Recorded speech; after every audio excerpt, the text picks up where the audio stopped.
we'll try this again.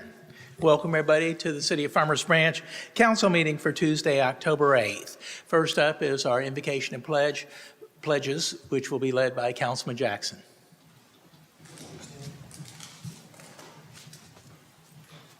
Heavenly Father, we thank you tonight for the privilege of being here tonight to engage with our community, to represent our community, and to be community. Lord, tonight especially, we want to pray for those that are suffering from the remnants of Hurricane Helene and those that are in the path of Hurricane Milton. We just ask that your hand of protection, safety, and comfort be over them as nature takes its course, and ask for these be with them tonight. And all these things we ask for, we never take for granted. Many blessings. We at your Farmers Branch. Amen. Now the Texas pledge. Honor the Texas flag. I pledge allegiance to thee, Texas, one state, under God, one. United States pledge allegiance. I pledge allegiance to the flag of the United States of America and to the republic for which it stands, one nation, under God, indivisible, with liberty and justice for all.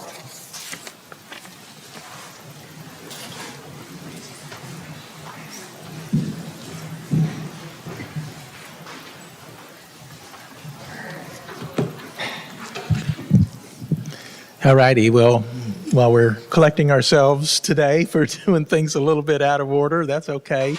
We're all here. I would like to take just a second and introduce Nicole Kaur, who is one of our city attorneys, and so she's with us tonight. New face up here. So next up are ceremonial items, and first up is item G1, which is presentation of a proclamation honoring White Cane Awareness Day. And I'm going to invite Blake Lindsay to come up.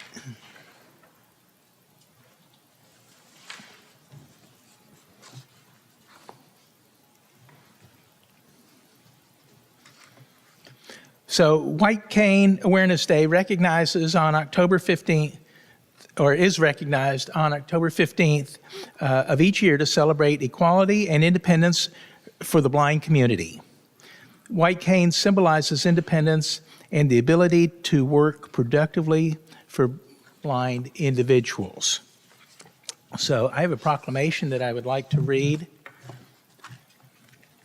and then I'm going to turn it over to Blake Lindsay to say a few words. So this is a proclamation from the Office of the Mayor. Whereas the white cane symbolizes independence and the ability to work productively in the world of competitive employment for blind individuals, and whereas the white cane makes it possible for the blind to fully participate and contribute to our society by allowing every blind person to move freely and safely from place to place, and whereas in the 1960s, the National Federation of the Blind became a leader in fighting for the rights of the blind and in pioneering innovative training programs using the white cane, and in 1964, the United States Congress adopted a joint resolution designating October 15th of each year as White Cane Safety Day, and recognizing that white canes enable blind to travel safely and independently. And whereas White Cane Awareness Day has shifted from a safety-focused avocation to an avocation for equality and independence. And whereas the City of Farmers Branch encourages residents to use caution when seeing a person using a white cane, and to give those individuals the right of way when appropriate. And whereas it is important to recognize that while the white cane helps to keep blind individuals safe, it is also a tool to the blind, or that the blind use, to explore and navigate the environment around them, allowing independence and, to quote President Lyndon Johnson in 1964, allows them to come to and go on their own. And whereas the City of Farmers Branch is proud to recognize our blind community and celebrate White Cane Awareness Day, Now, therefore, I, Terry Lynn, Mayor of the City of Farmers Branch, do hereby proclaim October 15th, 2024 as White Cane Awareness Day in the City of Farmers Branch.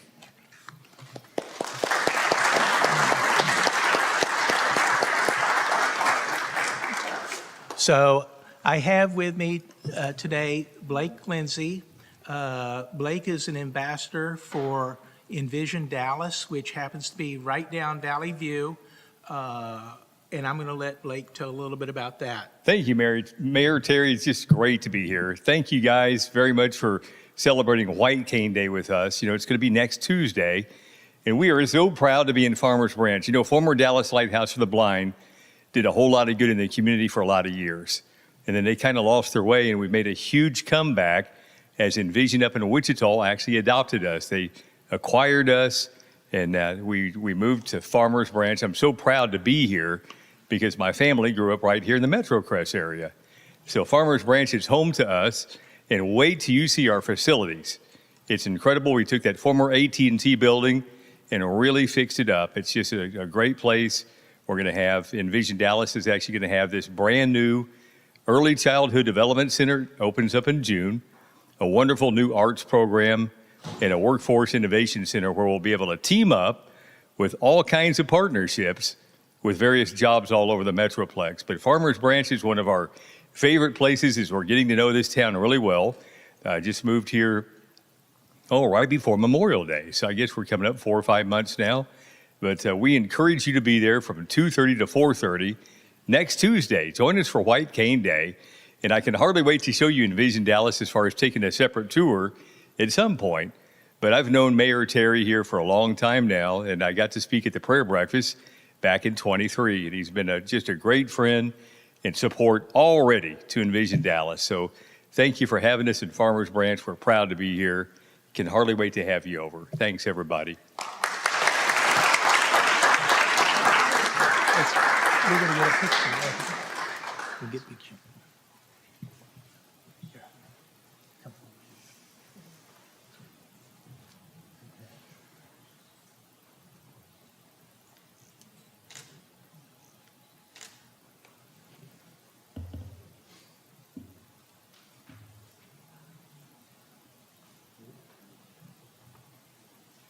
Thanks, Mayor. Great proclamation. Thank you. Thank you so much.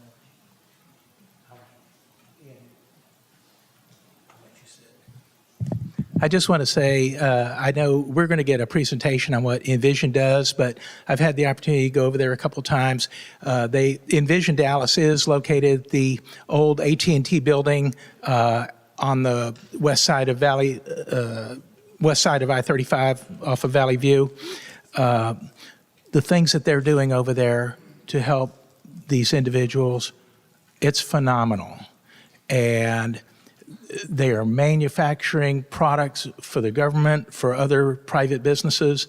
I can't wait to have the full presentation and be able to expose what they're doing to our community, because it is really a resource that maybe many employers could use. And so we look forward to having you back when we do that. So thank you.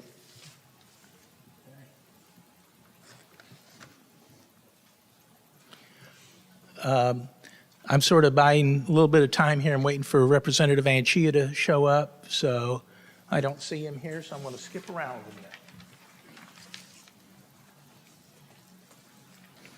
bit. Next up is item G3, which is the presentation of the International Bluegrass Music Association Distinguished Achievement Award for the City of Farmers Branch Annual Bloomin' Bluegrass Festival. So you're presenting it. All right. You're Yes, presenting it to us. So let me give you a little background. Last week, 2 weeks ago, had the opportunity to go to Raleigh, North Carolina, to the International Bluegrass Music Association Awards, and received this recognition for the City of Farmers Branch, which was recognizing our commitment to the Bluegrass Festival and the 15 years that this festival has been hosted in Farmers Branch. Alan Tompkins is not only a board member of the IMBA, but he is also the producer of our Bloomin' Bluegrass Festival and has been a terrific partner. So I'm going to invite Alan to come say a few words first. Well, certainly, thank you, Mayor, and thank you, council members. And we just wanted to point out that this award is a really special thing. The International Bluegrass Music Association represents bluegrass musicians and the bluegrass community worldwide with large membership, and they give a few of these awards each year, and it's known as the Distinguished Achievement Award.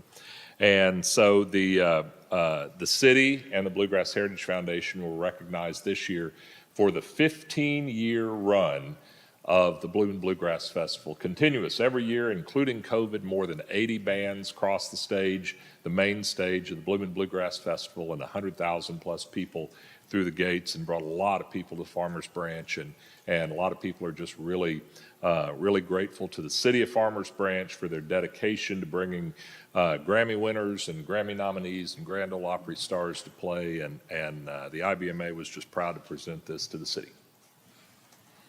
So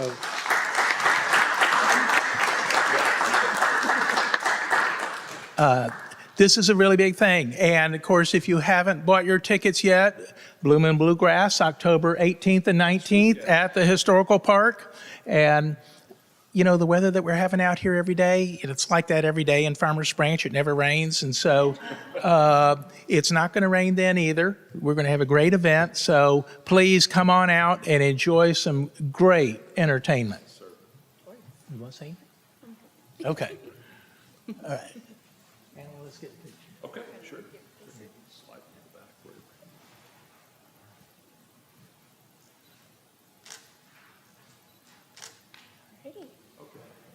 Thank you so much. Certainly, thank you.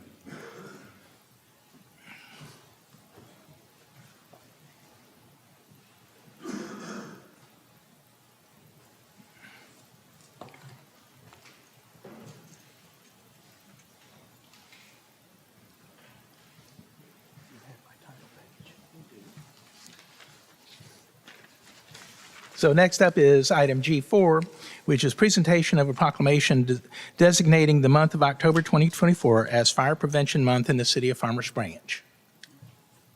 Chief? Thank you, Mayor. Thank you, Council, for having us here tonight, proclaiming October as Fire Prevention Month in Farmers Branch. Just want to give you a little bit of a background on what's occurred in Farmers Branch this past year. Our fire loss was only $1.6 million. That's phenomenal, with all the billions of dollars of assets we have in our city. Our structure fire loss was only $1.3 million. Vehicle fire loss was about $253,000. And our non-structural fire loss was estimated around $81,000. A lot has to do with our quick responses from our operations division. A lot has to do with our educational programs that Wendy puts on and our firefighters that are out there, and also our inspection programs that we're out in every commercial building on an annual basis, making sure our buildings are safe for the occupants and our firefighters that do the response. In accordance with the National Fire Protection Association, most home fires and fire casualties resulted from one of 5 causes. You have cooking, heating equipment, electrical distribution and lighting equipment, intentional fire setters, and smoking materials. In 2022, which is the latest data from the NFPA, there's an estimated 1.5 million fires occurring in the United States. These fires cause about 3,790 civilian fire deaths, 13,250 civilian fire injuries, and $18 billion in direct property damage. So our little $1.6 million, says a lot that we're doing the good things here in Farmers Branch. This year's theme for NFPA is smoke alarms make them work for you. In Farmers Branch, we did respond to 28 structure fires this past year. And one thing I want you to remember is when a smoke alarm sounds, get out and stay out. Go to your outside meeting place, call 911 from a mobile phone or your trusted neighbor's phone. Stay outside until the fire department tells you when it's safe to go back inside. Always remember to test all your smoke alarms at least once a month by pushing the test button. Also remember to make sure your smoke alarms meet the needs of all family members, including those with sensory or physical disabilities. And also remember to replace your smoke alarms 10 years from the date of manufacture.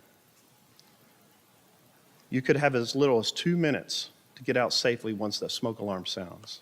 Working smoke alarms give you the early warning so you can get outside quickly. Now, throughout the month of October, the Farmers Branch Fire Department will be actively engaging with the community to promote fire safety awareness. Firefighters will visit the neighborhoods to educate the residents on fire prevention measures, the importance of fire safety in the home, and ensuring that smoke alarms are functional. As part of this initiative, the Branch Brigade firefighter edutainers will visit our local schools to teach fire safety to students from pre-kindergarten through the 5th grade. The goal is to empower the young students to help their families make their homes safer. Also, we're going to be doing our 27th annual fire prevention poster contest, specifically for the 3rd grade students in our Farmers Branch elementary schools.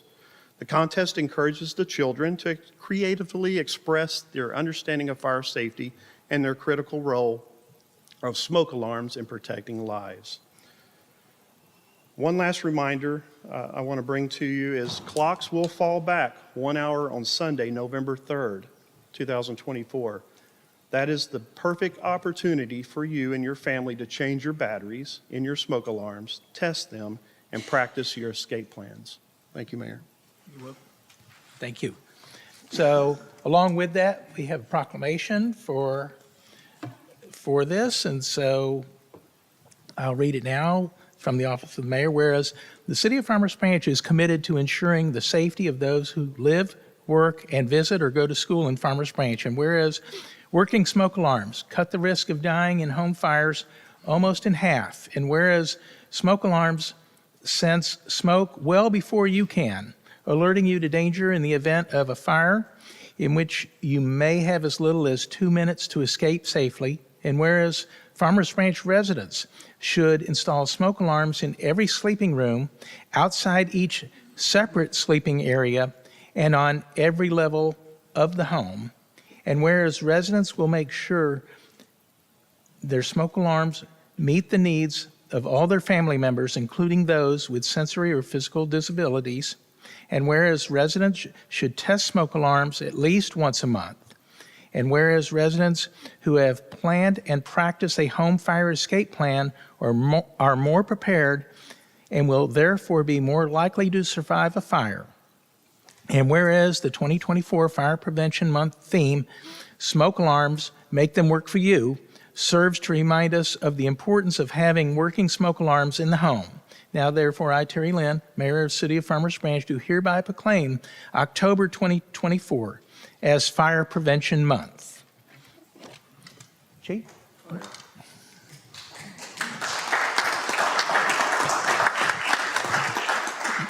Daniel Ladmer, I'm our fire chief here in Farmers Branch. Just first thank the mayor and council for the support that you show our fire department, show us here in leadership and being able to provide this world-class service that we have. Same for our city management as well. They have been very supportive of our goals that we have and our initiatives here, providing the service that we do the way that we do it. Also, I like to take the time to just thank our chief, or my assistant chief, Chief Tadיר here, and Wendy Kempton from Fire Prevention. Their division a lot of times gets overlooked because operations is the one that's up front and out there on the streets, and prevention is the one in the background doing a lot of work. And they work hard every day. They do a lot of stuff for me that makes me look really, really good and our city good. But I just want to thank prevention for all that they do for us. We'll be back here in December with prevention because they just received the Excellence Award, and we're only one of 8 departments, right? In the whole state of Texas that just received that award. So we'll be back celebrating them and their accomplishments as well. But thank y'all very much for tonight and for being here. You bet.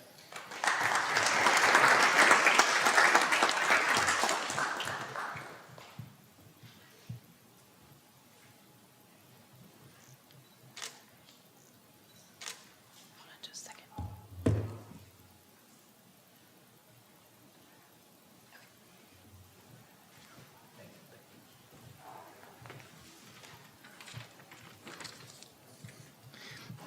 All right, next up is G5, presentation of the Employee of the Month Award for the month of August to Officer Wynn of the Farmers Branch Police Department.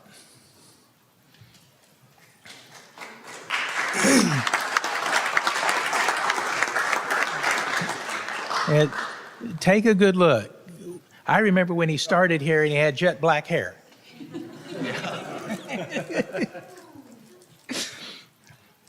So the city of Farmers Branch has a strong culture that nurtures respect, where we value everyone's opinion and acknowledge their perspective. We strive for excellence and constantly look for ways to do our very best. The leadership of the city of Farmers Branch appreciates the efforts, dedication, and time our employees put into their jobs. The city has a program to recognize employees for depicting these values. And so we're here tonight to recognize and appreciate Officer Wynn's hard work.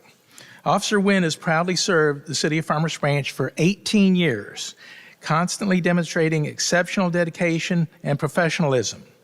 His career is marked by numerous commendations, including a life-saving award, a certificate of appreciation, and written reports from citizens and supervisors alike. He has been recognized for his bravery during a life-threatening assault in 2018 and last year, for his outstanding civic involvement representing our police department. Most recently, Officer Wynn responded to a call involving a young woman facing psychiatric challenges. After ensuring her safety, he discovered that she and her mother were hungry but couldn't afford a meal. Without hesitation, he purchased food for them with his own money. This selfless gesture speaks volumes about his character and genuine care for the community.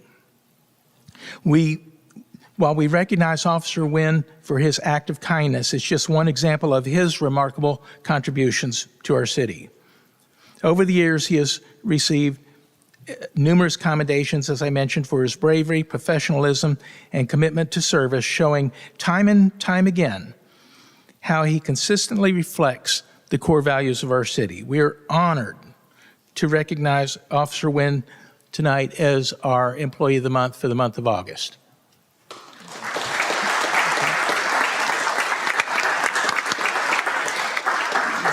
Thank you, Mayor. Thank you, Council. I'm just honored to represent the city of Farmers Branch.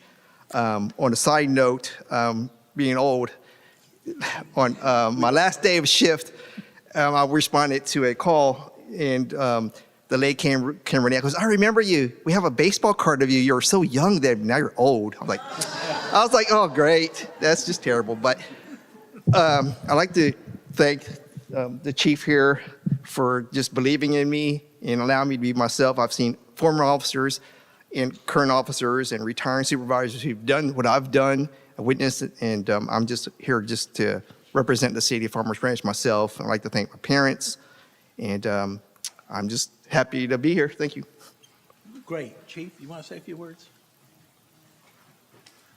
Yeah, just really quickly, Kevin McCoy, I'm the chief of police, and he won't say it. You can probably see it in his demeanor that we kind of had to force him to come in tonight to get this recognition because he doesn't really see it as anything out of the ordinary.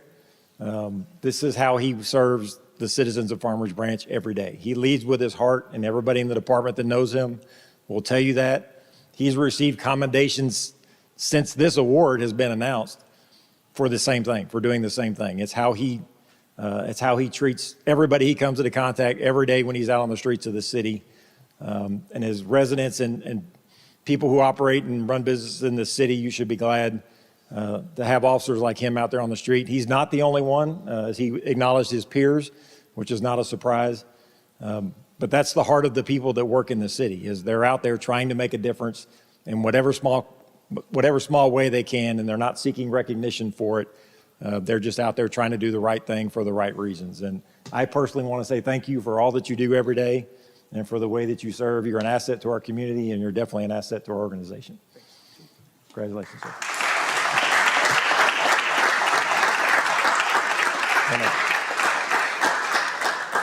I would be remiss to ask Jay if you want to he works for Jay. Jay is the chief of patrol. And they've worked together for a long time, so I'll give Jay just a second to say a word. Just real quick, I want to echo what Art's been said about 10. And like the mayor, I've known him since he started at Farmers Branch. And his character, his compassion, sympathy, empathy, it is an honor to work with him. We're proud to have him. And on a side note, the event that was mentioned previously about the life-threatening assault that he faced, he reacted to that like all of us police officers would hope we would react to that. So his perseverance and resilience was truly astounding. And so to echo what the chief says, congratulations, well deserved.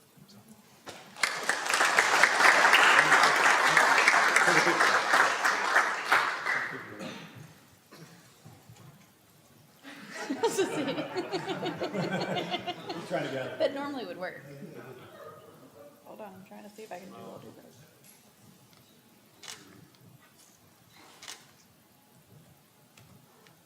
Sorry, playing double duty.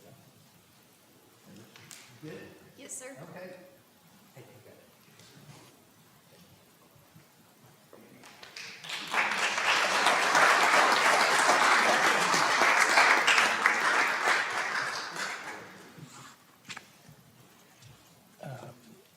Ask Anna Page, will you ask Anna to come in?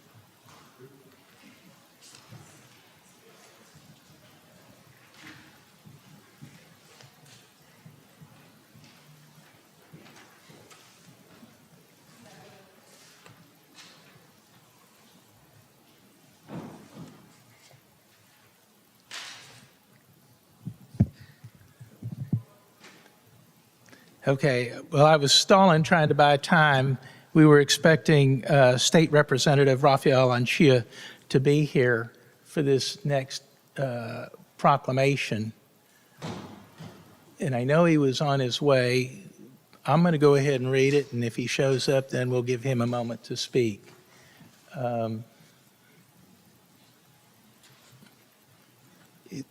He's here?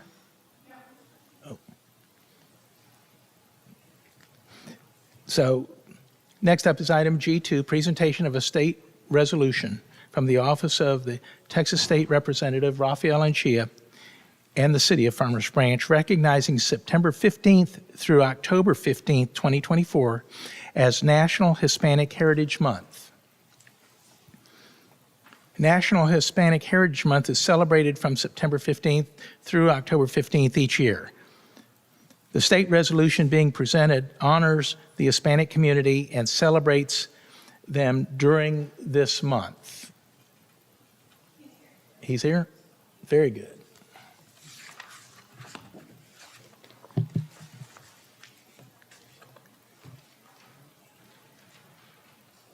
So bear with me one second.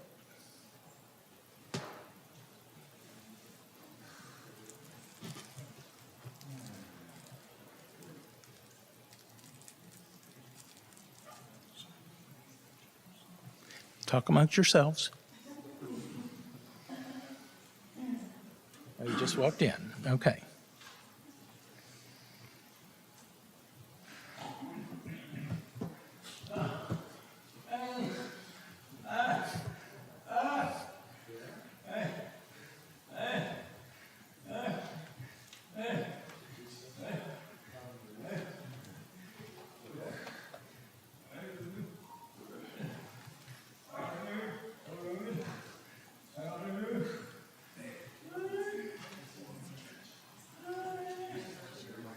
Yeah.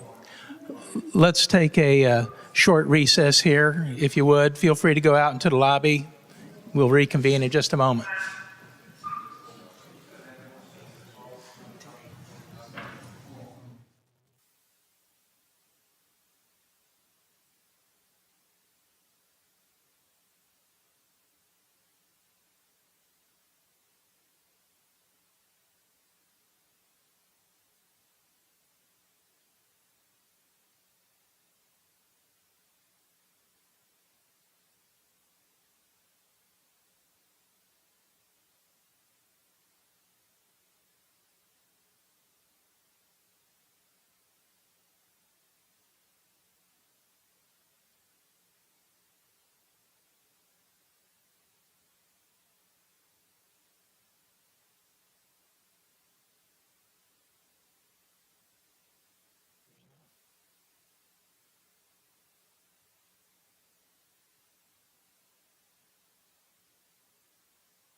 Okay.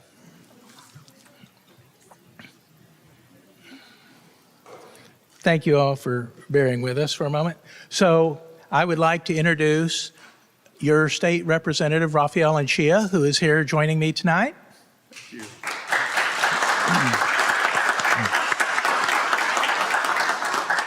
Along with Councilman Roman and candidate for state office, Cassandra Hernandez. So thank you for being here. Thank you for making the time to come here tonight. So we have a joint proclamation tonight that I'm going to read. This is from the state of Texas, this resolution. Whereas the city of Farmers Branch is recognizing National Hispanic Heritage Month, which occurs each year from September 15th to October 15th. And whereas in 1968, during the Lyndon Baines Johnson presidential administration, this observance launched as Hispanic Heritage Week. 2 decades later, it was expanded to a month by President Ronald Reagan, and Congress passed Public Law 100-402 on August 17, 1988, authorizing presidents to proclaim National Hispanic Heritage Month every September 15th through October 15th. And whereas the first day of the observance, September 15th, is significant as the anniversary of independence for Costa Rica, El Salvador, Guatemala, Honduras, and Nicaragua. Mexico and Chile celebrate their Independence Days on September 16th and September 18th, respectively. Dia de la Raza also falls during this 30-day time span on October 12th.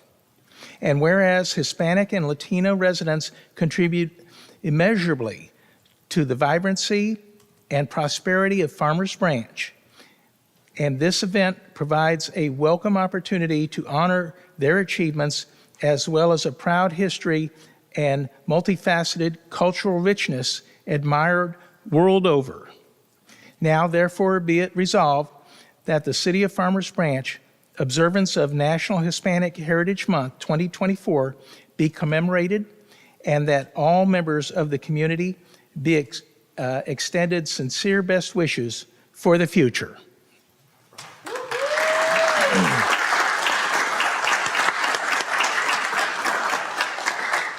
Thank you, Mr. Mayor. I'm so grateful to the mayor and the council for pausing the meeting for a moment to recognize this important month, to the members of the council to my right, the community members, all of you.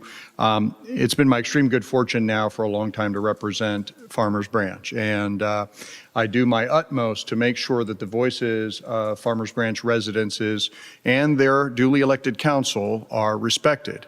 There's been an erosion of local control, as we know, over the years. But you have an unwavering ally in me as a former local elected official to make sure that the people who are closest to their constituencies, that their voices are heard and heard loudest. I want to just make one very small comment about Hispanic Heritage Month. I could not have done a better job in reading the resolution, the joint proclamation, rather. And I'd like to say that while many of us think of Hispanic Heritage Month as something new, as a Hispanic diaspora into the United States, as something recent, Hispanic heritage in the United States goes back to even before Plymouth Rock. You have the oldest cities east and west of the Mississippi in St. Augustine, Florida, and Santa Fe, New Mexico. These Spanish place names that were seats of government a long time before they even became part of the United States, are enveloped into the American fabric. Places like La Florida, California, Montana, Nevada, all are Spanish place names and places that have a Hispanic heritage in and of themselves. So not only do we celebrate the recent arrivals of Latinos from all over the world, the people who are essential workers during COVID, who put food on our table, who build DFW and do the very, very difficult jobs in our community. But I also want us to honor that longstanding Hispanic narrative that is as American as our founding fathers and is well represented in our nation's history. So for that, I want to once again reiterate my thanks to the members of the council and to the mayor and the people of Farmers Branch. It is my pleasure to continue to serve this community, and may God bless you all.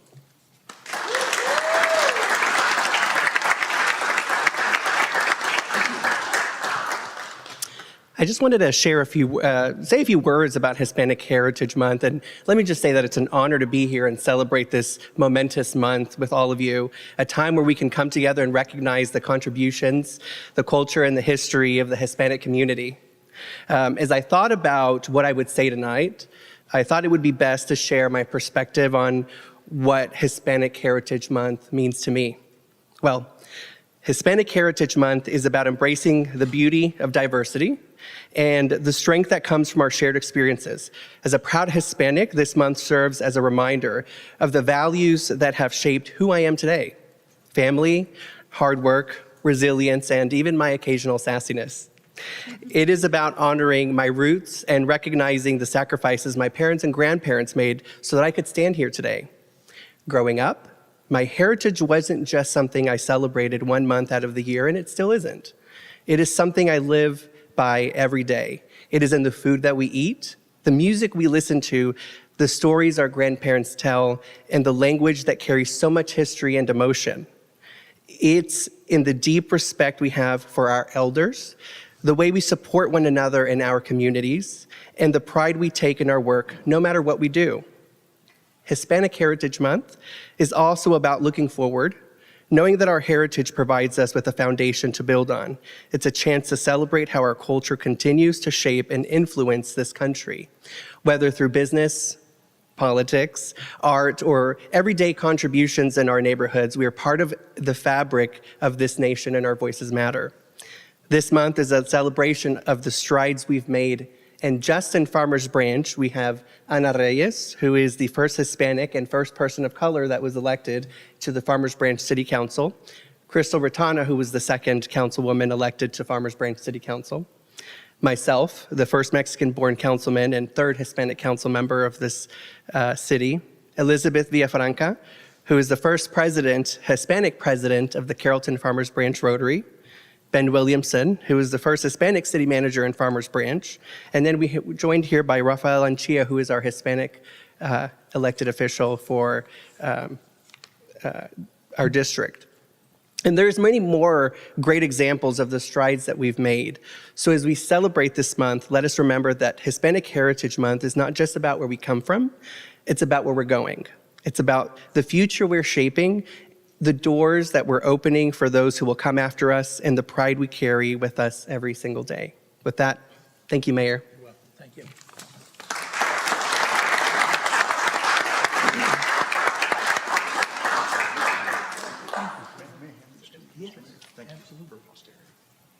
Hold on. We're going to get a picture. Oh, let's make a picture. Yeah.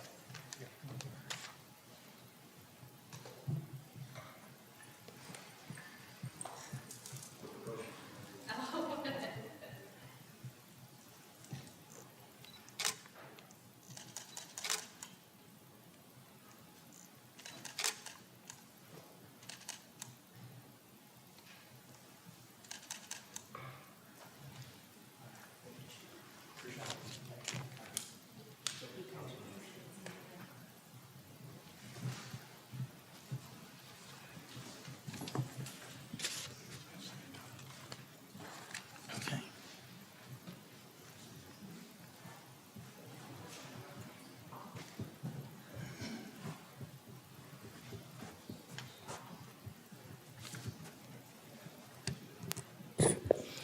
I forgot to show everybody earlier, our poster for the Bloomin' Bluegrass Festival is out. You'll probably see these around town. So again, October 18th and 19th, be on the lookout for that.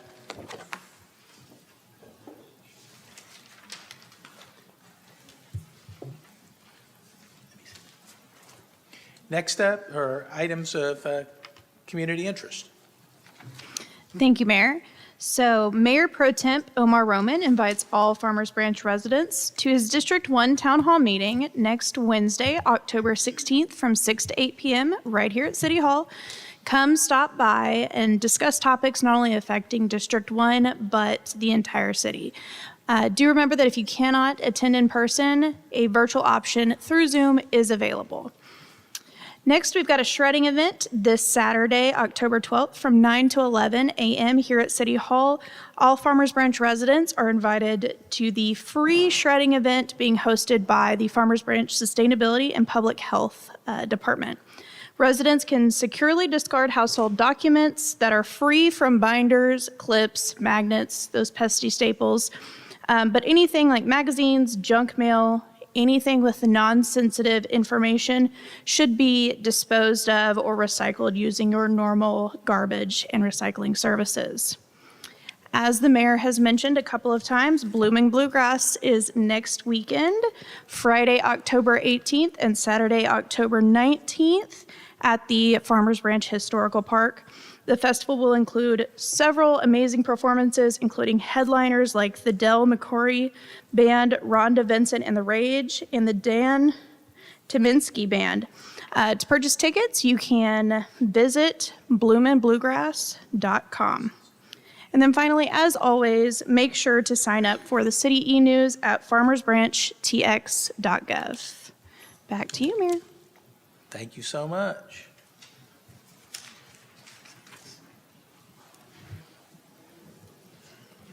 Next up are citizen comments. I do not have anybody to speak at citizen comment at this point.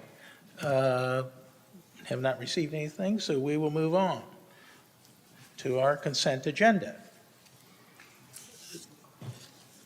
So we will entertain a motion for approval of the consent agenda. Mayor, I move to approve the consent agenda as presented. Thank you. Mayor, I'll second.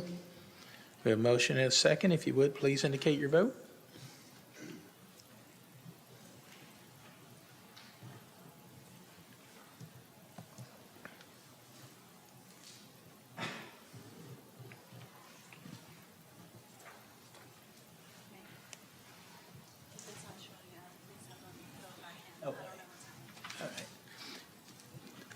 We're having a little issue here with the system, so if you would, let's signify by raising hands.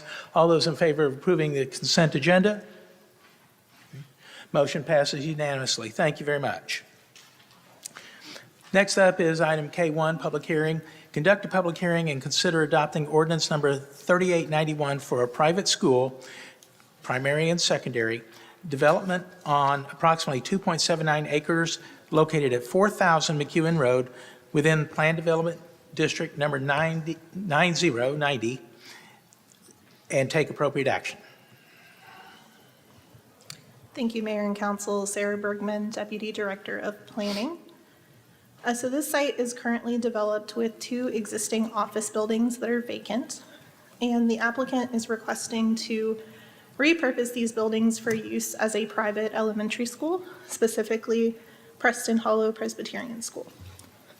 The current zoning here is Planned Development District PD 90, which does not allow for school as a use. And so the applicant is requesting to amend PD 90, add the school use, and adopt a site plan. This is the proposed site plan. The existing building footprints and facades will not be changing, but the applicant is proposing to reconfigure some of the existing surface parking area to add landscaping and additional green space for the school.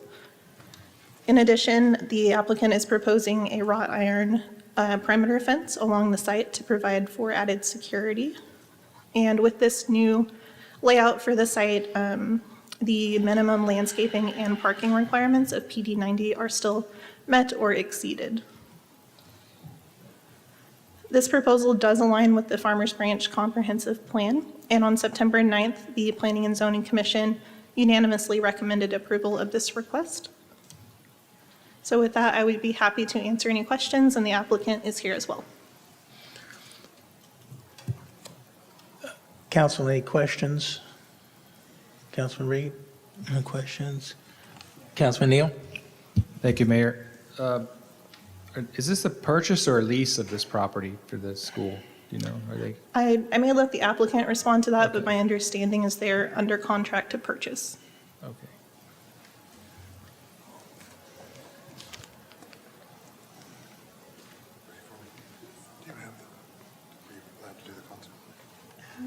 We don't have the rendering, I'm sorry. Oh, you don't? Okay.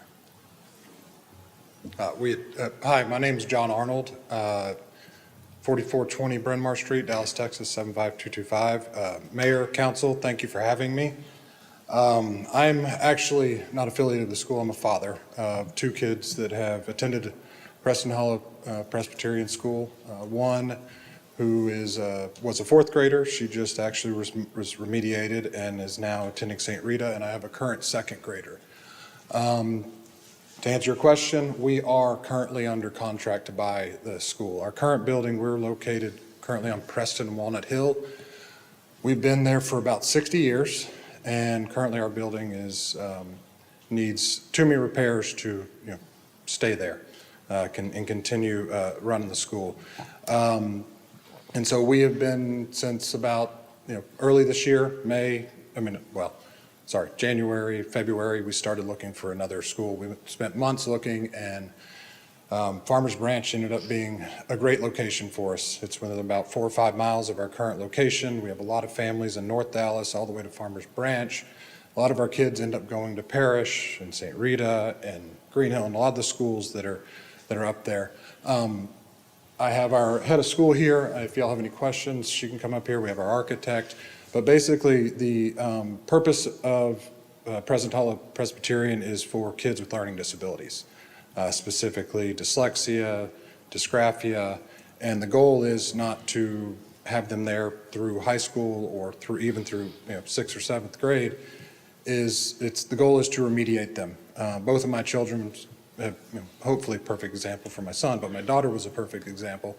During COVID, when she was home, we discovered that she was writing everything backwards. My wife had her try to write our phone number and our address on this big piece of paper, and she could do it, but it was completely like you were looking in a mirror. So we knew something was wrong. And so all of our kids are diagnosed with some kind of learning disability, typically dysgraphia or dyslexia.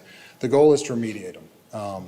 And Dr. Bell can speak to how they do it, but they do it.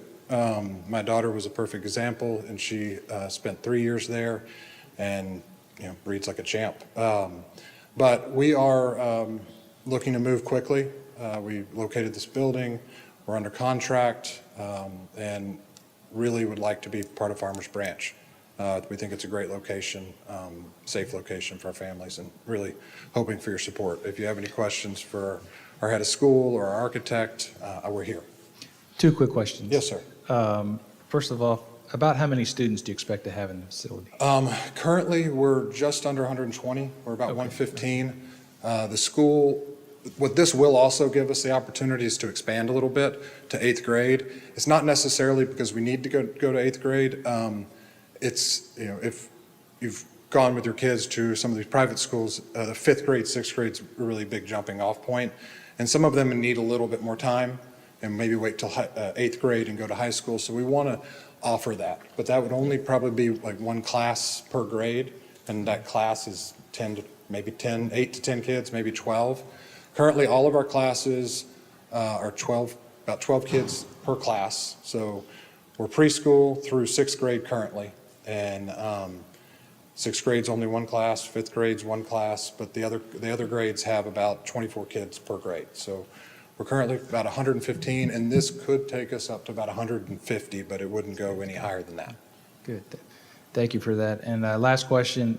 First of all, thanks for coming to Farmers Branch. Yes, sir. I think it's very exciting to have you here with us. Last question is, when do you expect to commence use of the facility? I know there's some changes to be done, just to get an idea when you might. Our hope and prayer is August. Sometime August, okay. Yeah, we're hoping to have this zoning and be in as soon as possible. Well, luckily, we have a great group of parents that have experience in construction and real estate, and we've got a good group of parents who actually do interior construction for a very large company, and they've committed to us. I do construction as well. I've committed to it, and we've got a really good group of parents that are committed to making this happen. We have a backup plan for maybe a couple months that's also in Farmers Branch, so if not, we'll be in, but we really hope to do it by August. Great, thank you. Thank you. Councilman Jackson? Thank you, Mayor. Thank you. We've seen this before, so I'm very excited to see it come back tonight and bring it to some closure and Yes, sir. help you guys move forward. We're creating a little bit of an education corridor over in that area with Dallas College Brookhaven. You've mentioned Green Hill. There's Parrish right across the street. There's Westwood School Yes, just sir. right down Midway. And then It's a Sensory World is another special school. So it's really quite exciting. Yes, sir. Because the east side of our city is a focus over the next 5-10 years to develop that into something very different than what it is today. And I think that your school will make a wonderful addition to our city and to my neighborhood, and just anticipate saying welcome. Thank you. We appreciate it. Very good. Very good. This is a public hearing. I do not have anybody signed up to speak to this, so I will entertain a motion to close the public hearing. Mayor, I motion to close the public hearing and to approve ordinance number 3891 as presented. Second that? Thank you. We have a motion and a second to close the public hearing and approve the ordinance 3891.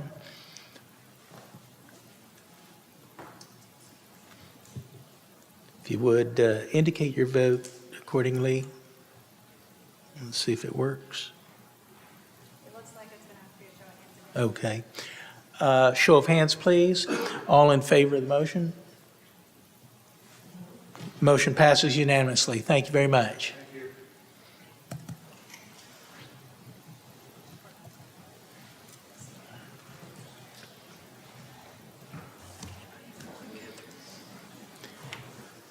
Next up is L1.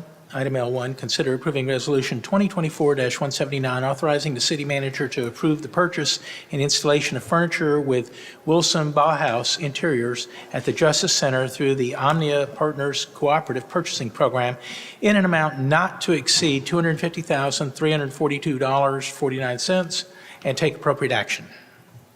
Honorable Mayor and members of the City Council, Catherine Lee, Deputy Director of Finance, Fleet and Facilities. I'm joined today by our owner's rep, Nathan Becky, and Chief McCoy to answer questions. So just a brief refresh. The Justice Center is currently under construction. The project is being funded by ARPA funds. So part of the ARPA funds, they must be obligated by December 31st, 2024, which means action has to be taken by council by December 31st, 2024, or we could potentially need to reimburse the federal government. And then we have to spend the funds by December 31st, 2026. So this action is to purchase and install furniture at the Justice Center.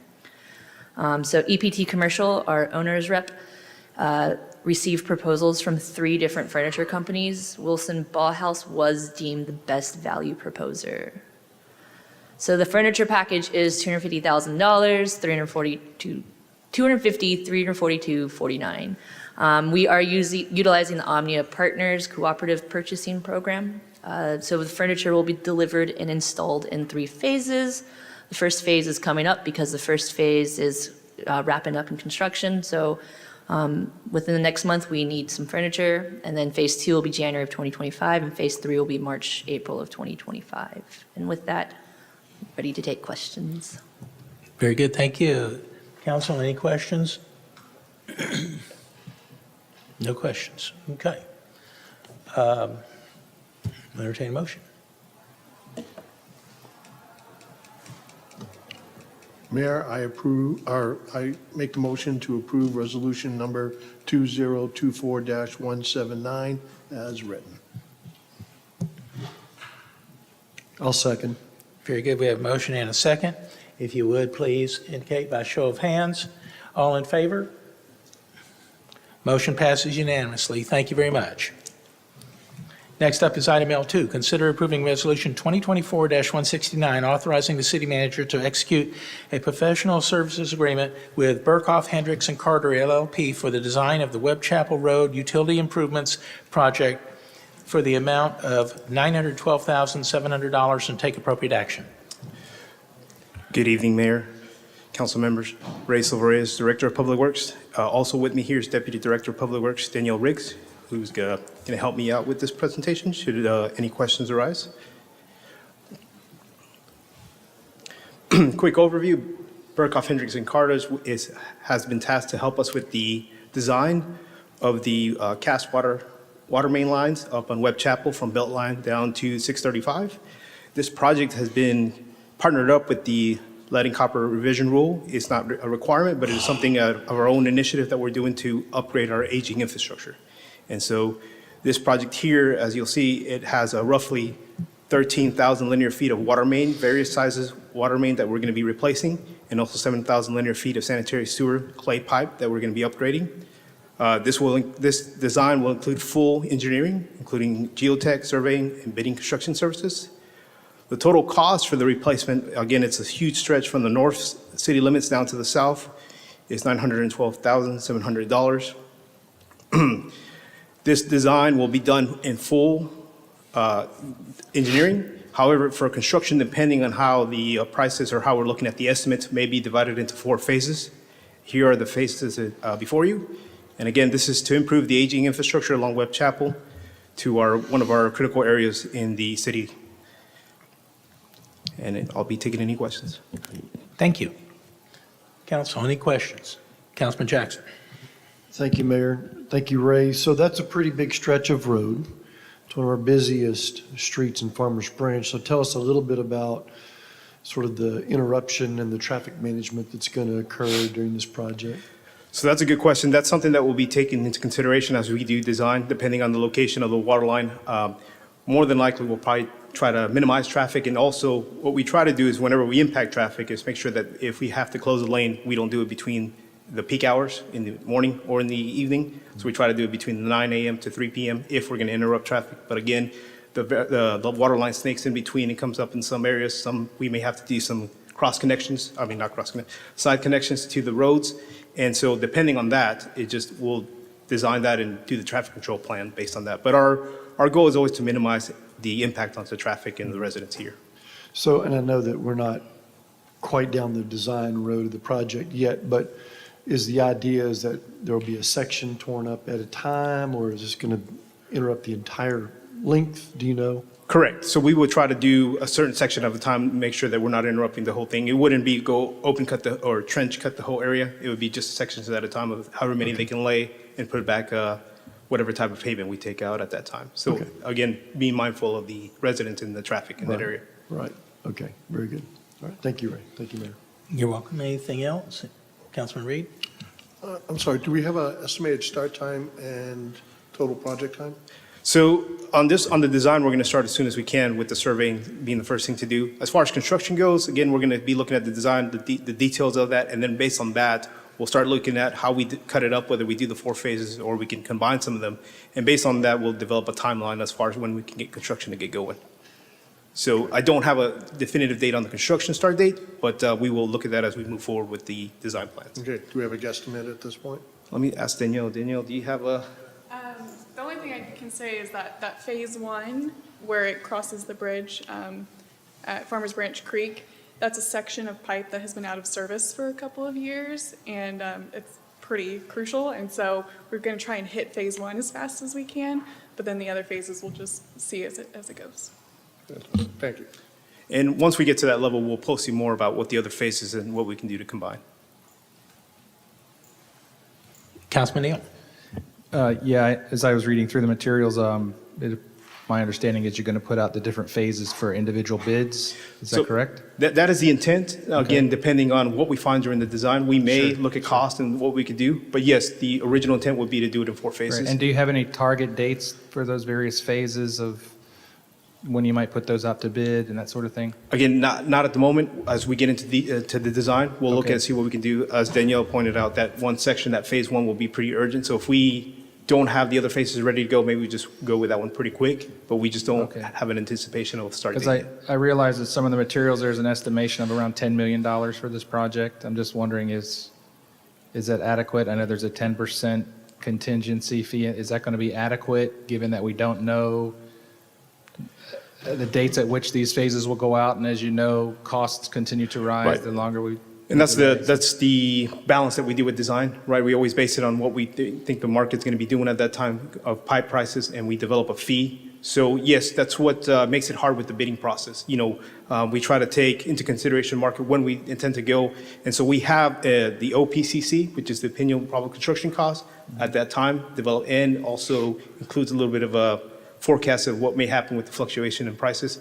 And so that's the best we can do right now until we actually start getting closer to that when we're going to do the first phase. And so we will try to go as fast as we can. We know this is a project that we want to get knocked out. And so time is of the essence on that one. The only last comment, I hate to be repetitive, but I mentioned it earlier, just want to make sure that the attorneys are on board with the proper bonds and performance things. So if a construction company were to go out of business, we wouldn't be on the hook for any of that. Just want to make sure that's covered. Yes, we have read all the documents and we approve as presented. That's all I have at the moment, Mayor. All right. Seeing no other questions? Motion? Mayor, I'd like to move to approve Resolution 2024-169 as presented. I'll second, Mayor. We have a motion and a second. If you would, show of hands. All in favor? Motion passes unanimously. Thank you very much. Next up is item L3, consider approving resolution 2024-175, authorizing the city manager to execute a professional services agreement with Teague Nolan Perkins Incorporated for the design of the Denton Drive roadway improvements project in the amount of $552,200 and take appropriate action. Okay, good evening again. Ray Silveres, Director of Public Works. This one here is a project that's already in construction. A section of it is already, as you know, in front of the Dallas Stars building. This project here also received some funding through TxDOT, through COG, and the DART ILA. This portion here that we're bringing before you is going to be part of the DART ILA funding. And so what we're doing, the section that is currently under construction is from Pike along Denton Drive to the southern driveway of the Dallas Stars right by that Liberty Plaza. So this will complete the project it's a road reconfiguration that we're doing in the center, and it would complement that project that's existing and connect it all the way up to Valley View on the north side, and on the south side of the project, take it all the way down to the southern city limits. Again, this is TNP has already had this project, so for consistency and the purpose of making sure the project continues to go seamlessly as best as possible as you can in construction, we're sticking with them and we're moving forward with them. This would also include a trail connectivity as part of the requirement for the funding that we have with COG. And also with the DART improvements that we're doing in this area. Here are the limits that I was talking about earlier. From Pike on the north side, we're connecting to the project that's currently under construction, going to the north to Valley View, and then on the south side, bringing it all the way down to the southern city limits. And I'll take any questions at this time. Thank you very much. Council, questions? Councilman Jackson? I just have one, Mayor. Ray, so this is for the design of that roadway. At what point will council have some input into some of those design elements, or is that set? So unfortunately, with the middle section already in construction, I mean, we can look at what some elements we could, but we're pretty much following the corner piece, if you will, that's already been done through that middle section that I showed earlier. Okay. That's already done, so we're matching that with the on-site street parking and then just continuing that to the southern and northern limits. Okay, so no more real changes, No more significant real- changes. yeah. We're just going to continue what's already been started. Exactly, so what's set there, what you will have at the end of the year when the construction here finishes, is pretty much what you'll get on the north and south side of that Okay, project. understood. Thank you. Yes. Anybody else? I do have one person who signed up to speak to this, and I will call him at this time. Armani Miller Jackson.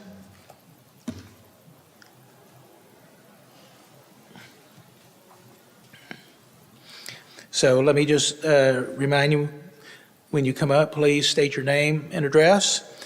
You'll have 3 minutes to speak to this item, and please stay on topic, courteous, cordial, no disparaging remarks towards any member of board or commission, city council, or city staff. Mayor and council, thank you for the time. My name is Armani Miller-Jackson. This was actually intended to be for the citizens' comment section, not specific to this agenda item, so apologies for the misclassification on the submission form.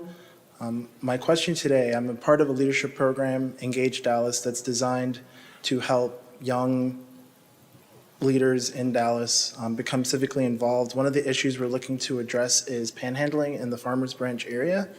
The economic impact of panhandling is difficult to quantify, but a recent study was done that says about the average panhandler makes about $60,000 tax-free. They don't file taxes, Social Security, health care, have health insurance, so they can become a strain on taxpayers in Farmers Branch and some of the civil services that we have. It seems as though TxDOT and LBJ Expressway, which manage a lot of the major tollways and highways, have jurisdiction on panhandling activity that take place on their premises, but they're very slow to act and sort of address the encampments of tents and panhandlers at different hot zones. Are there currently any plans in place to reduce panhandling? And do you have any advice as citizens as to what we can do to address that issue? Thank you very much. So I will say that the City of Farmers Branch does have a no soliciting ordinance, and I'm not aware, there is no specific panhandling. Yeah, that's what I was. And so what I was going to suggest was that any further questions regarding this subject, Chief McCoy, our Chief of Police, he's out in the lobby right now, would be one to speak to in regards to that. Okay, thank you. Okay.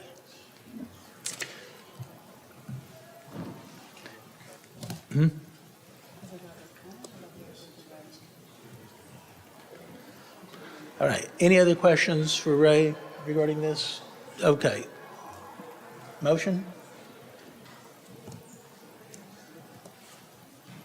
Mayor, I make a motion to approve resolution number 2024-175.